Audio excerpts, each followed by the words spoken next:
Hello, friends, how are you? Welcome to our YouTube channel Dhyan Commerce, the key of success. Please like, subscribe, share, and press bell icon for notifications. Thank you. जय माता जी all dear student, welcome to online lecture of Dhyan Commerce. अभी हम जो chapter पढ़ रहे हैं वो है अमाल कमीशन अकाउंट, जहां पे दो या उससे ज्यादा कंपनी जो एक जैसा बिजनेस कर रही है, अगर वो ये सोचे कि हम कंबाइन होकर बिजनेस करें तो क्या उनका प्रॉफिट बढ़ जाए या फिर मार्केट जो कैप्चर कर सकती है उसमें नंबर ऑफ कस्टमर बढ़ जाए। तो बहुत सारे रीजन होते हैं जब दो कंपनियां ऐसा सोचती है हम साथ में मिलकर बिजनेस करें। ऐसे सिचुएशन में एक कंपनी बंद हो जाती है, दूसरी कंपनी स्टार्ट रहती है, और जो कंपनी बिजनेस खरीद लेती है वो है परचेसिंग कंपनी, और जो कंपनी बंद हो जाती है, जो बिक जाती है, वो है वेंडर कंपनी। तो ऐसे हम अभी दो कंपनी वाले सम कर रहे हैं, अमाल कमीशन कंपनी का इसको बोला जाता है। और अमाल कमीशन में आपको परचेजर कंपनी की बुक में, कौन सी कंपनी की बुक में? परचेजर कंपनी की बुक में आपको बैलेंस शीट बनानी है आफ्टर अमाल कमीशन। नाउअडेज आपको वर्टिकल बैलेंस शीट बनानी है, अदरवाइज आपके मार्क्स कट जाएंगे। और बैलेंस शीट बनानी है आफ्टर अमाल कमीशन। दो कंपनियां कंबाइन हो गई, परचेजर की बुक में आपको ये बैलेंस शीट मांगी होगी, आंसर ये मांगा होगा। बट यहाँ पे प्रॉब्लम ये है, आपको शायद तक ऐसा पूछेंगे कि amalgamation in nature of merger, amalgamation in nature of purchase. Amalgamation merger का नेचर हो, अमाल कमीशन परचेज का नेचर हो। तो हमें परचेजर की बुक में ये दोनों नेचर से सम काउंट करने आने चाहिए। आप लकी हुए तो एग्जाम में कोई एक नेचर से पूछ सकता है, बट ऐसा भी हो सकता है कि दोनों नेचर साथ में पूछे, कह नहीं सकते। अगर दोनों नेचर पूछेंगे तो सम की लेंथ बहुत बढ़ जाएगी, अगर एक नेचर से पूछेंगे तो आंसर विल बी शॉर्ट। तो हमें लास्ट पता है, अब लास्ट लेक्चर में आपको मैंने पूरा वर्क सिखाया था एक सम में, अब आगे कॉन्फिडेंस लेवल बढ़ जाए इसलिए और भी वैसे सम काउंट करने वाले हैं। तो आज हम एग्जाम्पल नंबर 16 करेंगे, पेज नंबर 333, और आपको आज होमवर्क भी देंगे एग्जाम्पल नंबर 23। तो चलिए स्टार्ट करें। एग्जाम्पल नंबर 16 पेज नंबर 337 में पहुंच जाओ। एग्जाम्पल नंबर 16 है Atul limited and Anil limited, Anil and Atul limited. चलिए मैं वहां पे रीडिंग कर रहा हूं। अमल कमीशन दो नेचर से आंसर मांगा होगा, उसके लिए आपको टेक्स्ट बुक में ध्यान रहना चाहिए। सबसे पहला paragraph, Anil limited and Atul limited were amalgamated as on 1 April 2012। भाई अनिल एंड अतुल दो कंपनी है, उन्होंने अमल कमिटेड होने का सोचा और 1 अप्रैल 2012 को ये काम उन्होंने किया। For this purpose Anil limited absorb the Atul limited, Anil limited ने अतुल लिमिटेड को एब्सॉर्ब किया। यानी यहाँ पे दो कंपनियां है, उसमें से एक परचेजर है, दूसरी वेंडर।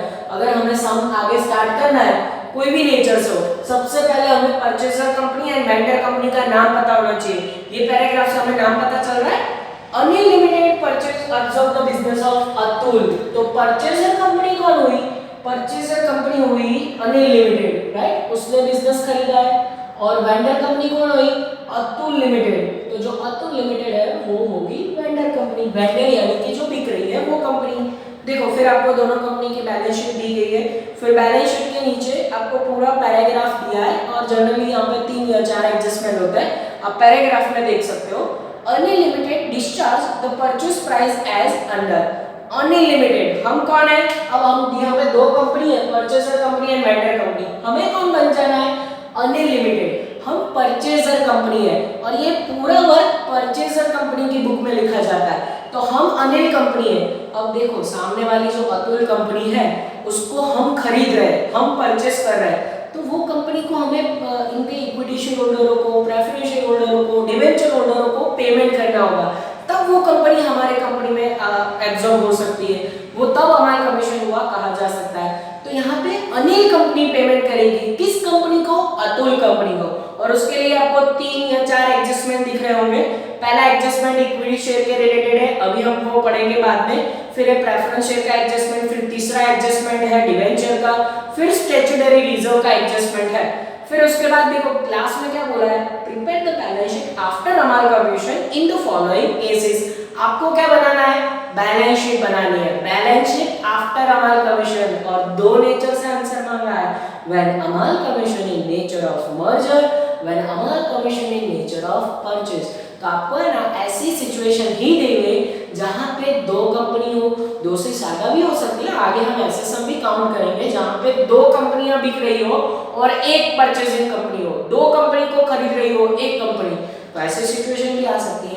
अभी के लिए हम यहाँ पे अनिल और अतुल कंपनी की बात करें, अनिल कंपनी परचेजर है, वेंडर कंपनी है अतुल, और यहाँ पे दो नेचर से आंसर मांगा है। सबसे पहले हम काउंट करेंगे अमाल commission in nature of merger. सबसे पहला नेचर अमाल कमीशन जब मर्जर का नेचर हो। चलो तो पूरा जो स्टेप करके वो मैंने स्टेप से लिख के रखे हैं, कैलकुलेशन अभी बाकी है। चलिए तो यहाँ पे सबसे पहला स्टेप, जब अमाल commission in nature of merger हो, फाइनल आंसर हमारा बैलेंस शीट है, बैलेंस शीट आफ्टर अमाल कमीशन। अगर ये टैली हो जाए बैलेंस शीट तो सम करेक्ट, बट उसके लिए जब मर्जर का नेचर हो ये तीन स्टेप आपको काउंट करने हैं, और उसमें से step number 1 calculation of purchase price. हम परचेसिंग कंपनी है, सामने वाली कंपनी को पेमेंट करेंगे तब वो हमारी कंपनी बन सकती है, तो सबसे पहला परचेज प्राइस गिनना है। दूसरा हमें गिनना है न्यू वैल्यू ऑफ डिबेंचर, जब डिबेंचर होल्डरों को पेमेंट करो उसकी नई वैल्यू ढूंढनी है। तीसरा स्टेप, स्टेप नंबर 3, ये आएगा कैलकुलेशन ऑफ जीआर। यहाँ पे लिखना रह गया, मैं लिख देता हूँ calculation of GR. Calculation of GR का मतलब जो जनरल रिजर्व नया आएगा और जो बैलेंस शीट में जाएगा वो हमें यहाँ पे फाइंड आउट करना है। चलिए तो वो काम स्टार्ट करें, और सबसे पहले आपको एडजस्टमेंट से ही शुरू करना है। Step number 1 calculation of purchase price. हम अनिल कंपनी है, अतुल कंपनी को कौन कौन सा पेमेंट किया? सबसे पहला payment adjustment number 1,68,000 equity shares of 10 each fully were paid issued to the equity shareholder of Atul company limited. हम अनिल कंपनी अतुल कंपनी को इक्विटी शेयर पेड किए, ये लिखा मैंने पहले इक्विटी शेयर, और कितने नंबर ऑफ शेयर है? 1,68,000 शेयर्स है। एक शेयर की प्राइस कितनी है भाई?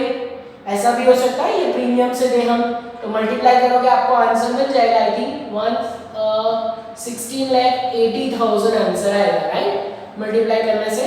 चलिए ये परचेस प्राइस में पहला इक्विटी शेयर, दूसरा परचेस प्राइस में सिर्फ शेयर कैपिटल लेना है, तो दूसरा आएगा प्रेफरेंस शेयर।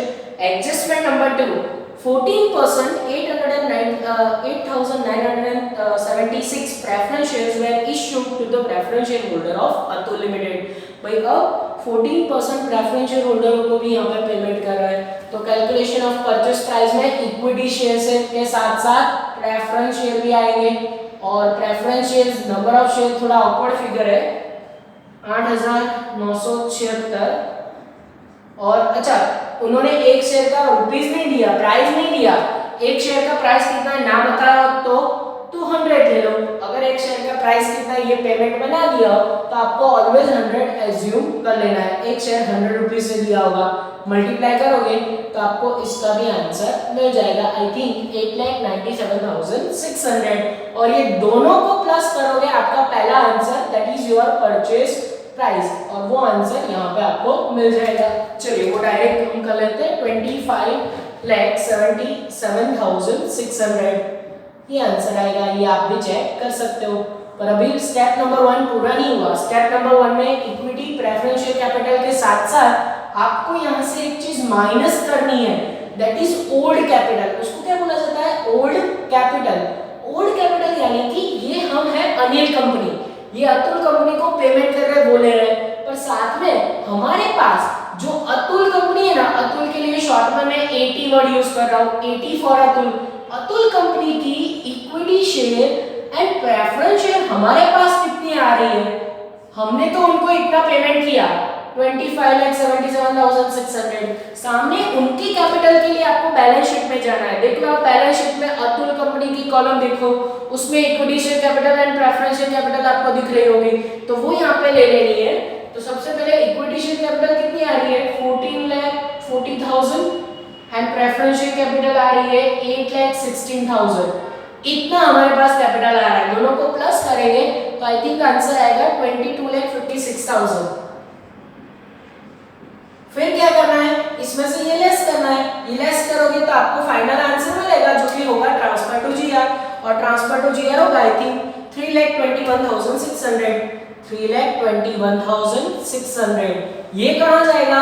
ये जाएगा ट्रांसफर टू जीआर, जो कि हम अभी कैलकुलेशन करने वाले हैं स्टेप नंबर 3 में, ये यहाँ पे 100% जाएगा, ये आंसर प्लस में आया, प्लस 3000, ये माइनस में भी जा सकता है। ये वैल्यू अगर छोटी और ये वैल्यू माइनस वाली बड़ी हो, ओल्ड कैपिटल, तो ये आंसर माइनस में भी जा सकता है। प्लस आए या माइनस आए, आपको कहाँ ले जाना है, ट्रांसफर टू जीआर। चलिए स्टेप नंबर 2, मर्जर का नेचर हो।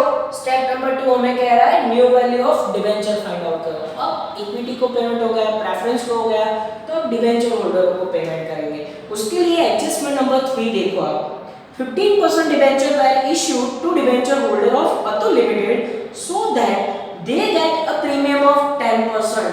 भाई 15% के डिबेंचर होल्डरों को पेमेंट करना है, जिससे उनको 10% प्रीमियम मिले, तो 10% प्रीमियम से पेमेंट करना है। जब भी आप डिबेंचर होल्डरों को पेमेंट की बात करो ना, तो उसके लिए आपको पहले पुराना पेमेंट देखना पड़ेगा। तो यहाँ पे चेक करो तो पुराना में पेमेंट कितना कर रहे थे डिबेंचर होल्डरों को, 14% डिबेंचर होल्डर थे अतुल लिमिटेड के, 80 फॉर अतुल, और वो बैलेंस शीट में से डिबेंचर होल्डर कितने थे, 14% पे पेमेंट देखने जाओगे आपको 1,68,000 मिल जाएगा, कहीं ना कहीं दिया हुआ है, 14% के हिसाब से इतना पेमेंट कर रहे थे। अब बोल रहे हैं इसमें 10% प्रीमियम ऐड करो, प्रीमियम के साथ पेमेंट करना है, प्रीमियम ऐड करोगे आई थिंक 16,800 प्लस करना है, तो हमें न्यू वैल्यू ऑफ डिबेंचर मिल जाएगा।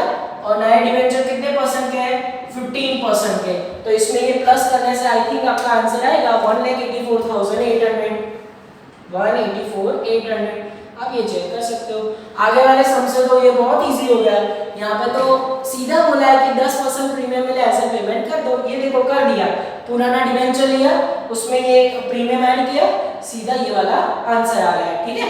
फिर उसके बाद एडजस्टमेंट नंबर 4 दिया हुआ वहां पे, statutory reserve of Atul limited are to be maintain for 2 more year, right.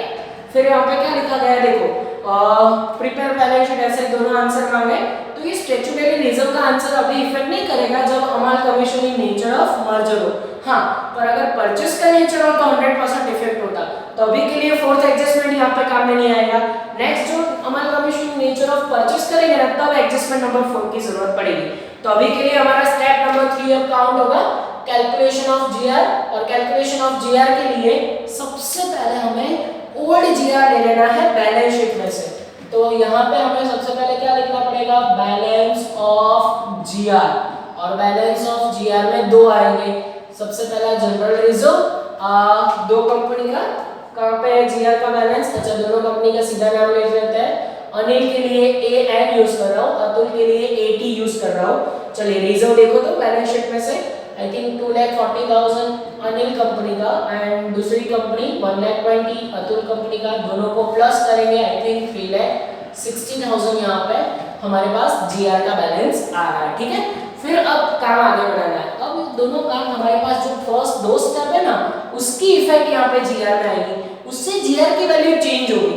सबसे पहले इफेक्ट इसकी दे देते, देखो यहाँ पे ये है आपके पास, या फिर इसके भी दे सकते हो, कोई एक आपको 100 बार एक बार कोई एक चीज पकड़ के चलनी है।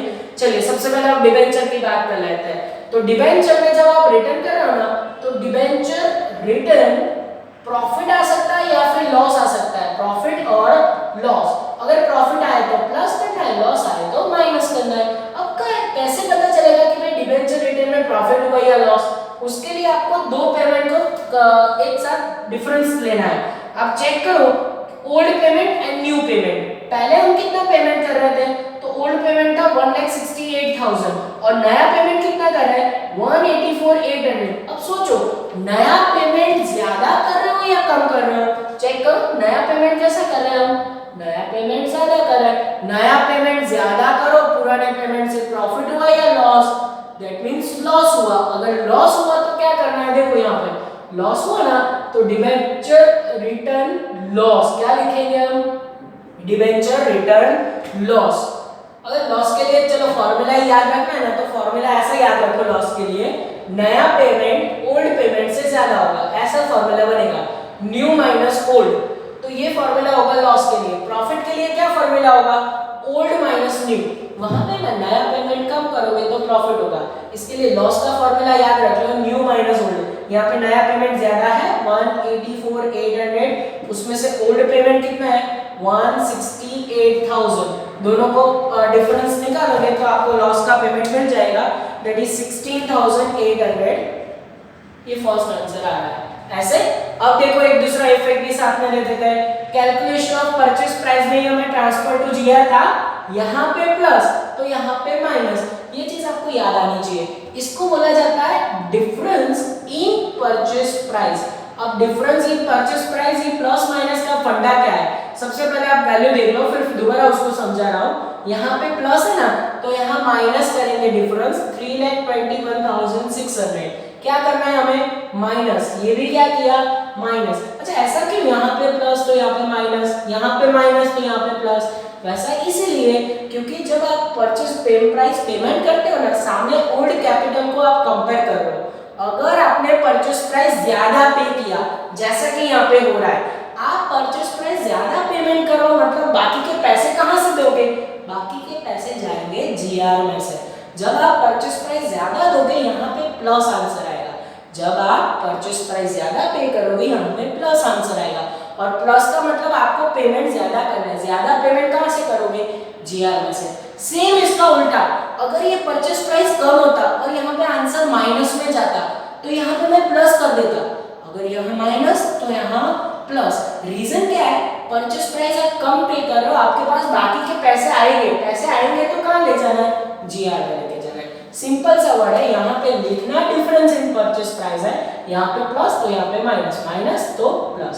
चलिए अब सीधा इसका प्लस माइनस करेंगे, नया जीआर का वैल्यू हमारे पास होगा दैट इज न्यू जीआर, और वो कहाँ लेके जाना है, बैलेंस शीट में। और जीआर की नई वैल्यू होगी आई थिंक यस 21,600। आप ये चेक करोगे, इसमें से इतना माइनस करने से सिर्फ इतना जीआर हमारे पास बच रहा है। आंसर चेक कर लो, जीआर का नया वैल्यू, यस जीआर का वैल्यू वहां पे आ रहा है, आपको वहां पे नहीं अभी मिलेगा। जीआर का नया वैल्यू ये टैली हो रहा है। चलिए तो अब क्या काम है, बैलेंस शीट आफ्टर अमालगमेशन। अब बैलेंस शीट के लिए मैं आपको रूल बता दूं, जब amalgamation in nature of merger हो, तो नेचर ऑफ मर्जर में आपको सिर्फ इतना करना है कि दोनों कंपनी की सारी चीजें प्लस करके ले लो। सिंपल सा rule, amalgamation of nature of merger में सारा सब कुछ प्लस करके सिर्फ ले लेना है। तो उसके लिए आपको पुराना बैलेंस शीट साथ में रखना है, हाँ, पर सब कुछ प्लस करने में नई चीजें नई वैल्यू से, जो यहाँ पे नई चीज आई वो नई प्राइस से दिखना है। चलिए तो पूरा बैलेंस शीट आपको दिख रहा होगा। बैलेंस शीट आफ्टर अमालगमेशन, सबसे पहले इक्विटीज एंड लायबिलिटी साइड, उसमें तीन अलग अलग हेडिंग वर्टिकल बैलेंस शीट है। सबसे पहला शेयर होल्डर फंड, फिर non current liability, then current liability.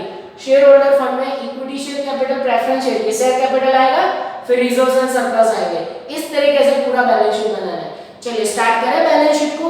ध्यान अंदर रहना चाहिए। सबसे पहले आपको पुरानी बैलेंस शीट में क्या दिख रहा है, मुझे दिखा इक्विटी शेयर कैपिटल, तो हम भी देखो यहाँ पे शेयर कैपिटल में सबसे पहले लेने जा रहे हैं इक्विटी शेयर कैपिटल, और वो दो कंपनी की लेनी है, अनिल एंड अतुल। पर अतुल की कौन सी वाली लोगे, नई इक्विटी शेयर कैपिटल लेंगे। देखो ना अनिल कंपनी की इक्विटी शेयर कैपिटल कितनी है, 24 लाख दिखी आपको। फिर उसके बाद जब अतुल कंपनी की बैलेंस शीट में 14,40,000 वो लोगे तो गए मार। नया पेमेंट आपने कितना किया इक्विटी शेयर होल्डरों को, अनिल कंपनी को 16,80,000, ये वैल्यू लेना है। देखो यहाँ पे नई प्राइस, कौन सी प्राइस लेनी है, न्यू प्राइस। फिर उसके बाद आपको और क्या दिख रहा है वहां पे, प्रेफरेंस शेयर कैपिटल, तो ये भी इसके साथ ले ले, सेम इसके जैसा पॉइंट, प्रेफरेंस शेयर कैपिटल, और वो भी दोनों कंपनी की, अनिल एंड अतुल। अनिल कंपनी की बैलेंस शीट में से उठाओ 10,56,000, बट जब अतुल कंपनी की टेक ओवर करोगे वो नई प्राइस से लेनी है, और उसके लिए नई प्राइस आपको कहाँ मिल जाएगी, देखो सेम यहाँ पे ये पेमेंट हमने किया है 8,97,600। अब सीधा हमें सिर्फ टोटल ही करना है। सो टोटल हम कर देंगे, फर्स्ट का ऊपर का टोटल आएगा 40,80,000, 40,80,000, देन नीचे का टोटल, एक और टोटल 19,53,600। इस तरीके से यहाँ पे टोटल आ चुका है, ठीक है। अब बात करेंगे रिजर्व्स एंड सरप्लस की। तो रिजर्व्स एंड सरप्लस में आपका ध्यान होना चाहिए, देखो वहां पे पुरानी बैलेंस शीट में भी आपको इक्विटी इन प्रेफरेंस शेयर के बाद जीआर दिखेगा, दिखा जीआर, वहां पे जीआर की वैल्यू है, तो सबसे पहले हम भी जीआर लेंगे। बट क्या अंदर बैलेंस शीट में से लेना है, नहीं, स्टेप नंबर 3 में से। ये देखो यहाँ पे पूरा मेहनत किया हुआ है, जीआर नया गिना हुआ है, कितना नया जीआर आ रहा है 21,600, तो ये ले लिया GR।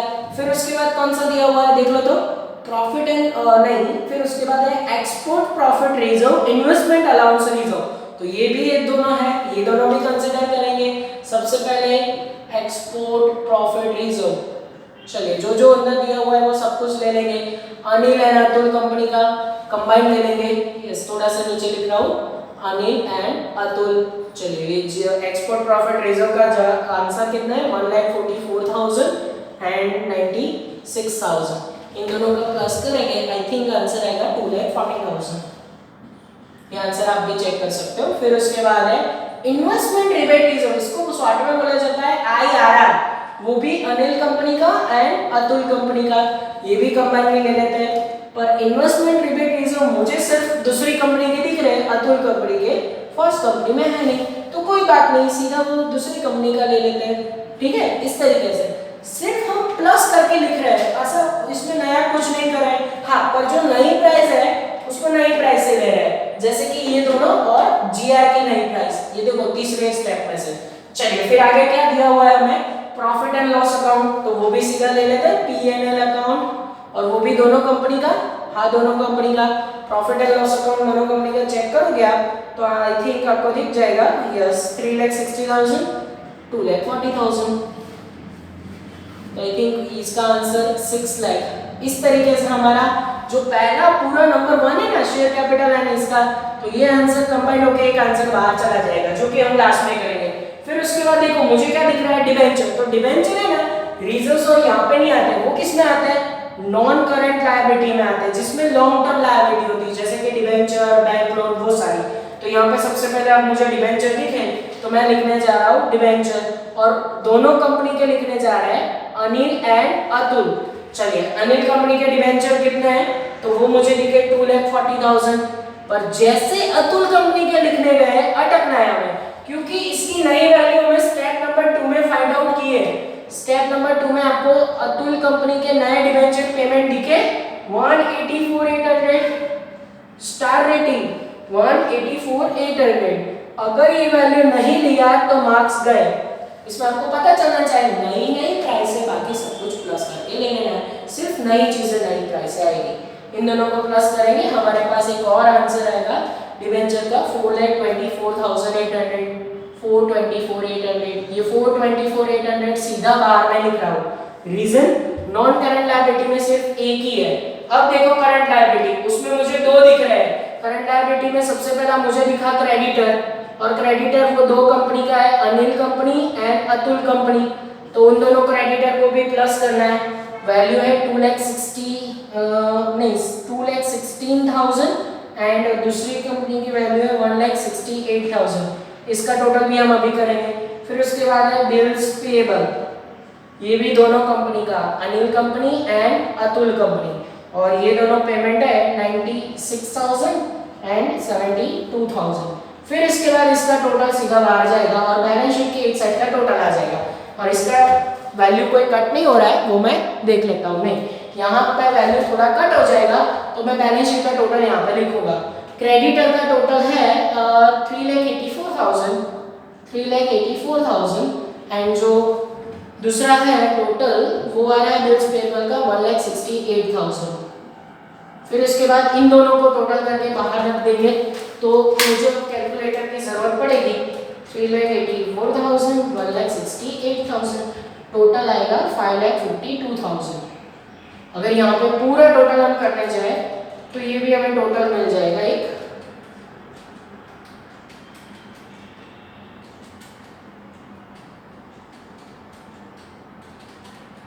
आप भी घर पे ये टोटल कर सकते हो 69,43,200। अब बैलेंस शीट की एक साइड का टोटल देख लो, यहाँ पे सबसे पहला शेयर कैपिटल का टोटल पूरा बाहर लिखा, share capital and reserves and surplus का टोटल, फिर नॉन करंट का टोटल लिखा, फिर करंट का टोटल लिखा, फिर उसके बाद ये सब कुछ टोटल अगर करने जाए तो वहां पे हमारे पास एक बैलेंस शीट की एक साइड का टोटल आ जाएगा, जो कि आ रहा है 79,20,000।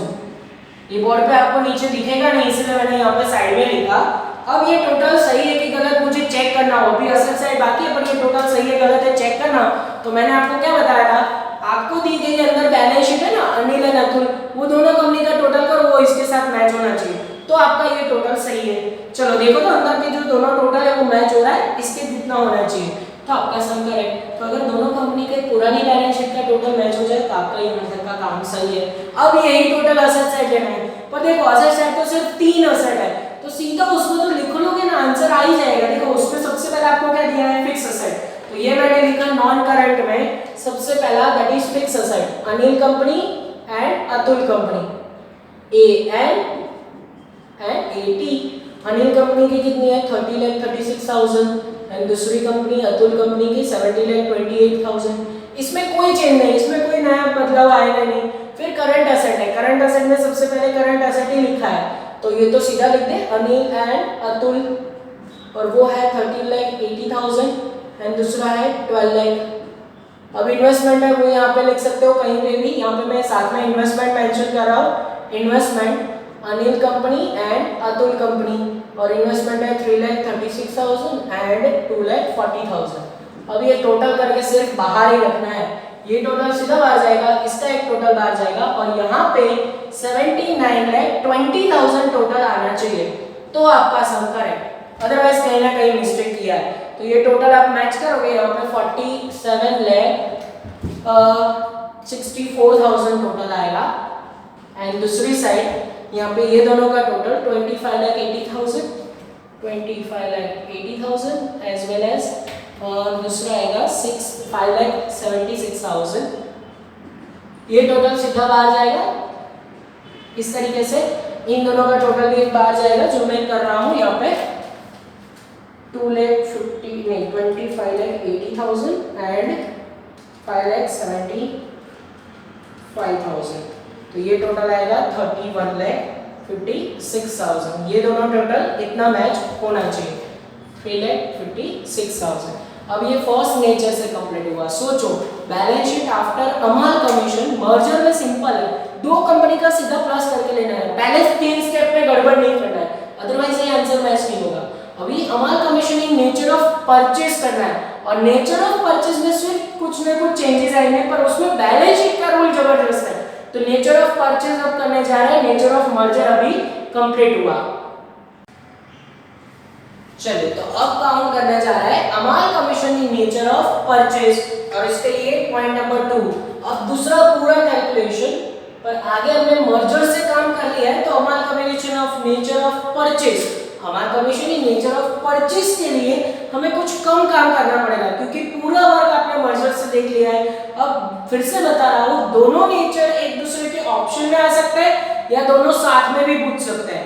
अब अमाल कमीशनिंग नेचर ऑफ परचेज हो तो हमें कैसे काम करना है, उसके लिए भी जब आपको बैलेंस शीट बनानी है, अमाल कमीशनिंग नेचर ऑफ परचेज के लिए और मर्जर दोनों के लिए जब आपको बैलेंस शीट बनानी है, ये आपका फाइनल आंसर है, उसके लिए पहले कुछ कैलकुलेशन करना पड़ेगा। आगे जैसे मर्जर में गया था वैसे अब परचेज के लिए भी 3 स्टेप काउंट करना है, पर अब स्टेप आपके सामने कुछ अलग आएंगे। सबसे पहला स्टेप कॉमन है, कैलकुलेशन ऑफ परचेज प्राइस। जो मर्जर में हमने काम किया था वही काम यहाँ पे, इसलिए मैंने इसको रफ नहीं किया, आप देख सकते हो। Calculation of purchase price merger में जो हमने कैलकुलेट किया था, 2 परचेज प्राइस पेमेंट किया था, इक्विटी शेयर होल्डरों को, प्रेफरेंस शेयर होल्डरों को, दोनों पेमेंट एज इट इज है, यानी हमारा पहला आंसर है डिमेंड 25,77,600, ये हमारा पहला परचेज प्राइस था, तो ये आंसर है as it is. Nature of purchase के लिए भी पहला स्टेप कॉमन मर्जर में जो था, पर यहाँ से ट्रांसफर ऑफ जीआर हट गया है, सिर्फ हमें चाहिए परचेज प्राइस। दूसरा स्टेप परचेज के लिए calculation of net asset, net asset गिनना है। अब नेट एसेट का फॉर्मूला पता होना चाहिए, total asset minus total liability. तो नेट एसेट दूंगी, ये स्टेप में गलती ना करो तो परचेज में आपकी गलती नहीं होगी और मार्क्स आपको सारे मिलेंगे। चलिए तो नेट एसेट के लिए आपको फॉर्मूला पता है, total asset minus total liability. अब क्या टोटल असेट मतलब सारी असेट लेनी है? हाँ सारी असेट सिवाय फिक्टिशियस असेट। तो देखो तो अतुल कंपनी जिसको हम खरीद रहे हैं उसकी नेट एसेट कितनी है? नेट एसेट किसकी लेंगे? अतुल कंपनी की। किस कंपनी की? अतुल लिमिटेड की। तो चेक करो टोटल एसेट में सबसे पहला मुझे दिखा फिक्स एसेट, फिक्स एसेट का वैल्यू कितना है अतुल लिमिटेड में? Value rupees 17 lakh 28,000। फिर उसके बाद कौन सी असेट है, करंट असेट, वो है 12 लाख। फिर उसके बाद कौन सी असेट है, इन्वेस्टमेंट, और वो है 2,40,000 टोटल। अच्छा सारी असेट के लिए है तो टोटल भी वही रहेगा 31,68,000। और ये असेट आया, अब उसमें से क्या माइनस करना है, टोटल लायबिलिटी। पर क्या सारी लायबिलिटी साइड माइनस करनी है ना, उसमें रूल ये है जब आप नेट असेट गिनते हो ओनर्स कैपिटल नहीं लेना है, रिजर्व्स एंड सरप्लस नहीं लेना है। ओनर्स कैपिटल, इक्विटी, प्रेफरेंस वगैरह नहीं लेना है, कोई भी रिजर्व्स एंड सरप्लस हो वो नहीं लेने। तो फिर लेना क्या है, लेना है non current liability and current liability, यानी long term and short term liability. और चेक करो वैसा हमें लायबिलिटी साइड क्या क्या दिखेगा। सबसे पहले इक्विटी है, प्रेफरेंस है वो नहीं लेनी है, जनरल रिजर्व नहीं लेना है, एक्सपर्ट प्रॉफिट रिजर्व नहीं, इन्वेस्टमेंट नहीं, पीएनएल नहीं। तो लेना क्या है, डिबेंचर। तो अब डिबेंचर आएगा, हाँ टोटल लायबिलिटी में डिबेंचर लेंगे। किस कंपनी के लेने, अतुल कंपनी के। तो उसमें हमने नया पेमेंट जुड़ा था, याद है आपको, स्टेप नंबर 2। आगे मर्जर में स्टेप नंबर 2 में डिबेंचर का नया आंसर था, वो था 1,84,800। और वो आपको यहाँ से भी मिल जाएगा। देखो यहाँ पे डिबेंचर है अतुल कंपनी के, है नया पेमेंट स्टेप नंबर 2 में था, तो वो नए डिबेंचर की वैल्यू ले ली। फिर उसके बाद कौन सा लेना है, क्रेडिटर है वो भी टेक ओवर करेंगे, तो ये लिया मैंने क्रेडिटर। फिर उसके बाद बिल्स पेबल है वो भी ले लेंगे। और कौन सी कंपनी की, अतुल कंपनी की, 168,000 एंड 72,000। अब ये लायबिलिटी का टोटल करोगे, उसमें से ए में से बी माइनस करना है। अगर हम सीधा माइनस करने जाए तो हमारे पास ये फाइनल आंसर भी आ सकता है। ये इसमें से सीधा ये माइनस करोगे, नेट एसेट का आंसर आएगा आई थिंक 27,43,200। ये आप अपने आप भी आंसर चेक कर सकते हो। ये क्या आया हमारा, नेट एसेट। पहले दो स्टेप आप देख सकते हो, परचेज प्राइस, नेट एसेट। अब step number 3, nature of purchase में बहुत ही आसान स्टेप, शुरू होते ही खत्म हो जाए ऐसा स्टेप। वो स्टेप नंबर 3 है आइदर गुडविल और कैपिटल रिजर्व। क्या आएगा, गुडविल और कैपिटल रिजर्व। कैपिटल रिजर्व हो तो उसका फॉर्मूला ये है, net asset minus purchase price, यानी नेट असेट ज्यादा होनी चाहिए, परचेज प्राइस कम होनी चाहिए। चेक करो तो ये नेट असेट 27 लाख है, यहाँ पे 25 लाख है, तो ज्यादा कौन सी वैल्यू है, नेट असेट। नेट असेट ज्यादा हो, परचेज प्राइस कम हो, तो उसको क्या बोला जाता है, क्या बोला जाता है, कैपिटल रिजर्व। तो यहाँ पे फिर से एक बार गुडविल नहीं है, अगर गुडविल होता तो purchase price minus net asset ये फॉर्मूला होता, पर यहाँ पे है नहीं, तो कैपिटल रिजर्व हम लिखेंगे।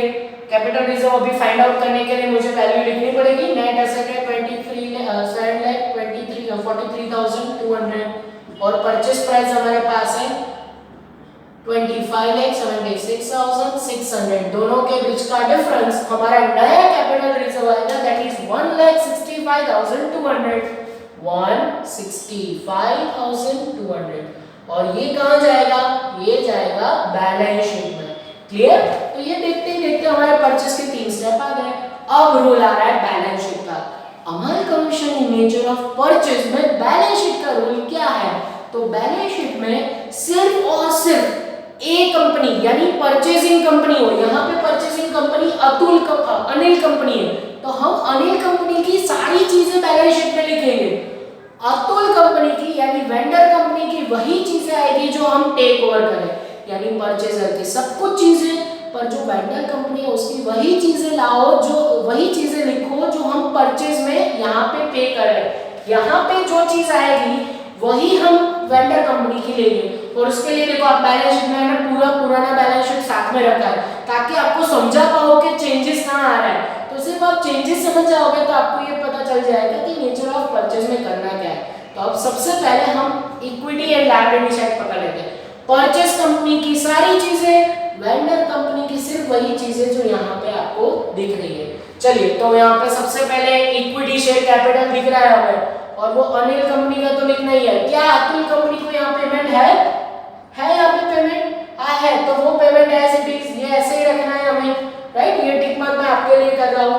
फिर है प्रेफरेंशियल कैपिटल, इसका तो रखना ही है। क्या अतुल कंपनी का रखूं, यहाँ पे स्टेप नंबर 1 में आया था ये पेमेंट, हाँ ये पेमेंट आया था, तो दोनों कंपनी का रखो।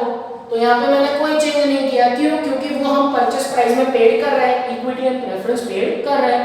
पर अब देखो मेजर चेंजेस कहाँ आएंगे, स्टार रेटिंग, सारे रिजर्व एंड सरप्लस में चेंजेस आएंगे। देखो सबसे पहला जीआर लिखा है, वहां पे ओल्ड वाला था, तो यहाँ पे स्टेप नंबर 3 में जीआर नहीं है, तो इसमें क्या करेंगे, इसमें सिर्फ और सिर्फ वेंडर परचेसिंग कंपनी यानी कि अतुल कंपनी, किसका, सॉरी अनिल कंपनी, हम वेंडर परचेसिंग कंपनी है अनिल कंपनी, तो सिर्फ और सिर्फ अनिल कंपनी का जीआर लेंगे। अनिल कंपनी का जीआर चेक करो बैलेंस शीट में से।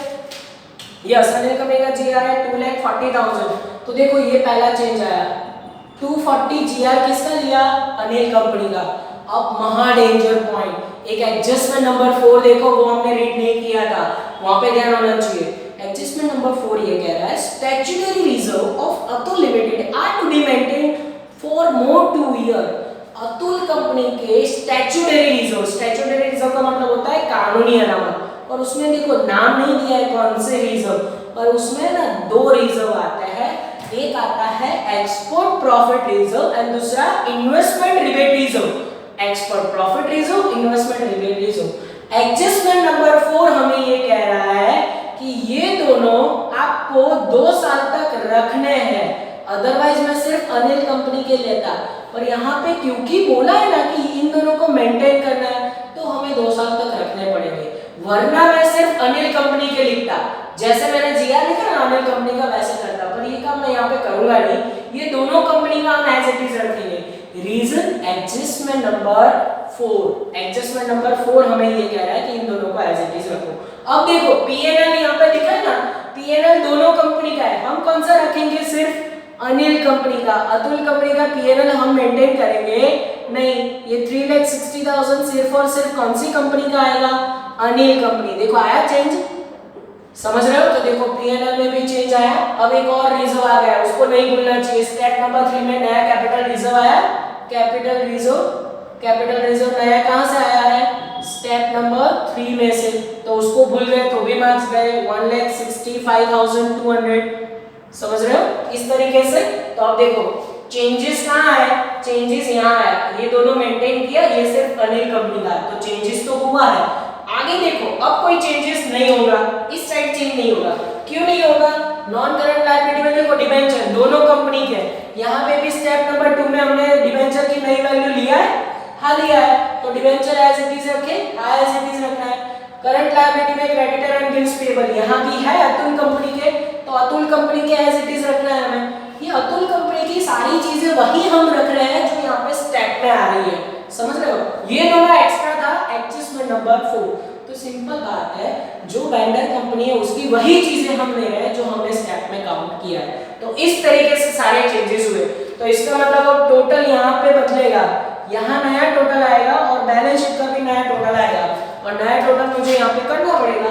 तो सबसे पहला टोटल मैं यहाँ पे आपके सामने करने जा रहा हूँ, आप भी घर पे सेम कर सकते हो। अभी तक हमने कोई चीजें अलग नहीं लिखी है।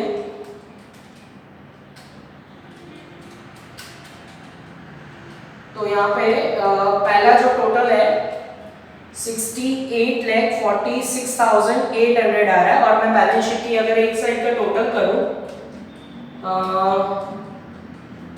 तो वो टोटल आएगा आई थिंक 40,80,000, फिर से करना पड़ेगा, 3,60,000, देन 2,40,000, 2,40,000, 48,000, 3,60,000 एंड 1,65,200। हाँ ये टोटल आ रहा है, यहाँ पे मेरी गलती थी, 70,84,100 ये टोटल आ रहा है। और फिर उसके बाद 2,24,800 एंड 5,52,000, यहाँ पे टोटल आएगा 80,60,900। और ये टोटल मैं अगर चेक कर लूँ, नहीं ये टोटल में भी कोई गड़बड़ लग रही है। अब देखो यहाँ पे मैंने टोटल चेक किया, तो टोटल में एक जगह में यहाँ पे हमने गलती किया है, कैलकुलेटर न होने के कारण मैंने यहाँ पे गलती से मिस्टेक कर दिया। मैंने कैलकुलेटर में चेक किए वीडियो लिखा था, अगर आप ये दोनों माइनस करोगे यहाँ पे आएगा 1,65,600। अब ये मिस्टेक यहाँ पे अगर चेंज करनी हो तो सेम यहाँ पे भी चेंज करना पड़ेगा, कैपिटल रिजर्व नया स्टेप नंबर 3 में आंसर कितना आ रहा है 1,65,600 और ये 600 को अगर आप राउंड ऑफ करोगे तो यहाँ पे टोटल जो यहाँ पे आना चाहिए वो आएगा आई थिंक 87,87,000 फिर से लिख देता हूँ 70,87,100 ये टोटल आएगा। अच्छा 200 ये टोटल आएगा। अब ये तीनों का टोटल करोगे तो बैलेंस शीट की जो एक साइड का टोटल होता है वो आपको मिल जाएगा 80,64,000। अब यही टोटल दूसरी साइड भी आना चाहिए। अब ये टोटल जब दूसरी साइड आएगा तो सम करेक्ट ऐसा आप कह सकते हो। अभी के लिए यहाँ पे सारे चेंजेस जो हमने किए वो आपको पता है, आप आराम से सम देख के वो चीज समझ जाओगे। अब टोटल आता है असेट साइड। ये टोटल मैं डायरेक्ट वहां पे लिख दूं पहले, ये टोटल यहाँ पे भी आना चाहिए। ये पुराना टोटल हम मिटा देते हैं, इसकी जगह पे 80,64,000 यहाँ पे टोटल मैच होना चाहिए। और वो टोटल मैच करने के लिए यहाँ पे कुछ ना कुछ मिसिंग आएगा। अब पहले ये देख लेते हैं कि असेट साइड कोई चेंजेस है। हमें यहाँ पे परचेज में क्या करना है, सिर्फ और सिर्फ परचेजर कंपनी की चीजें लिखनी है। वेंडर कंपनी यानी जो बिक रही है, अतुल कंपनी की वही चीजें लेंगे जो टेक ओवर किया है। क्या ये तीनों asset, fix asset, current asset and investment हमने लिया है? यहाँ पे चेक कर दो, fix asset, current asset, investment. हाँ ये तीनों टेक ओवर किया है, तो ये दोनों कंपनी का एज इट इज लिखा हुआ रहने दे सकते हैं। हाँ ऐसे ही रहेगा क्योंकि हम टेक ओवर कर रहे हैं। तो यहाँ पे परचेस का रूल है, हमारी कंपनी का सब कुछ, पर सामने वाली कंपनी का जितना ले रहे हो उतना ही आएगा। तो यहाँ पे ये दोनों एज इट इज, तीनों के तीनों एज इट इज अगर हम रखें तो इसकी जगह पे यहाँ पे कुछ मिसिंग आएगा और वो मिसिंग वैल्यू होगी 1,44,000। कितना मिसिंग आएगा? 1,44,000। अब उसको क्या बताएंगे हम, तो वो जाएगा, देखो पहले लिख लेता हूँ फिर आपको इसके बारे में समझाऊंगा। ये जाएगा आपका अमाल कमीशन एडजस्टमेंट अकाउंट। कहां जाएगा? अमाल कमीशन एडजस्टमेंट अकाउंट। और इसको वैल्यू को मुझे आइडेंटिफाई करना हो तो ये वैल्यू किस वजह से मिसिंग आई, तो ये दोनों जो हमने एक्स्ट्रा रखे थे ना, इसकी वजह से इतनी वैल्यू मिसिंग आ रही है। अगर आपको चेक करना हो ना तो उसका तरीका है, जैसे आगे मर्जर में हमने टोटल, दोनों टोटल को मैच किया था, वैसे अगर ये आंसर चेक करना हो, ये आंसर सही है गलत है, हमें कैसे पता चले? एग्जाम में आपको खुद को समझना है कि भाई ये टोटल सही है गलत है, कैसे पता चलेगा? तो देखो इस तरीके से पता चलेगा। अगर आप अतुल कंपनी के, जिसका एक्सपर्ट प्रॉफिट रिजर्व, कौन सा? एक्सपर्ट प्रॉफिट रिजर्व, और IRR का टोटल करोगे तो वो टोटल यही आएगा। देखो मैं आपको करके दिखा रहा हूँ, 96,000, यहाँ पे आपको क्लियर दिखे इसलिए मैं फिर से लिख रहा हूँ, 96,000 एंड 48,000। इन दोनों का टोटल करो, ये टोटल यही आना चाहिए, तो आपको पता चल जाएगा कि मेरा सम करेक्ट है। अब नेचर ऑफ परचेज में ये आंसर टैली क्यों हो रहा है? क्योंकि ये दोनों आपने एक्स्ट्रा रखे थे। क्यों रखे थे? एडजस्टमेंट नंबर 4 में कहा था, अदरवाइज आप ये करते नहीं तो बैलेंस शीट के दोनों साइड का टोटल इक्वल हो जाता। कोई बच्चा अगर गलती से ये ना लिखे, वो बोले कि सर ऐसा ना करें तो ये गलत होगा, क्योंकि नेचर ऑफ परचेज है और उन्होंने बोला है कि 2 साल तक ऐसे रिजर्व रखना है, तो ये दोनों रिजर्व रखे, इसीलिए हमारा आंसर यहाँ पे आ रहा है। तो nature of merger and nature of purchase में माइनर डिफरेंस है, दोनों नेचर से आपको समझना चाहिए, ठीक है? तो आज के लेक्चर में मैंने आपको एक सम होमवर्क में दिया है, एग्जांपल नंबर 23, तो वो भी आप घर पे ट्राई कर सकते हो। पूरा सम आराम से देखो, एक सम होमवर्क में करो और नेक्स्ट लेक्चर में सफर को आगे बढ़ाएंगे। तब तक के लिए ऑल द बेस्ट, जय माता जी। Please like, subscribe, share and press bell icon for notifications.